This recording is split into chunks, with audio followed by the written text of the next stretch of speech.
Dear viewers, আমার বস্তায় আদা চাষির যে প্রদর্শনী, সেই প্রদর্শনীর বর্তমান অবস্থা হলো এই। এবং গাছগুলো খুব অত্যন্ত ভিগরাস, খুব চমৎকারভাবে বেড়ে উঠছে এবং প্রত্যেকটি বস্তায় প্রায় 20 থেকে 25 থেকে 30টি পর্যন্ত কুশি দিয়েছে। আদার কোনো রোগবালাই এই মুহূর্তে নেই এবং কোনো ধরনের সমস্যাও চোখে পড়ছে না। প্রত্যেকটা গাছের গ্রোথ অত্যন্ত ভালো এবং দেখতে খুব সুন্দর লাগতেছে এবং এখানে আসলেই মনটা ভরে যায়।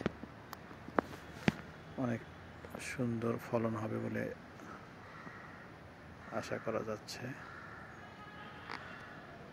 আগামী 2-3 দিনের মধ্যে শেষ আর মাটি দেওয়া হবে, সাথে কিছুটা রাসায়নিক সার। এত বৃষ্টি পরেও গাছের মধ্যে তেমন কোনো রোগবালাই আসেনি।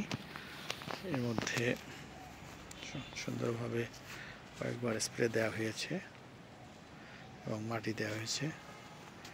আশা করতেছি খুব ভালো ফলন হবে এবং এই সময়ে সময়ে এর আপডেট আপনাদেরকে জানানো হবে। ধন্যবাদ।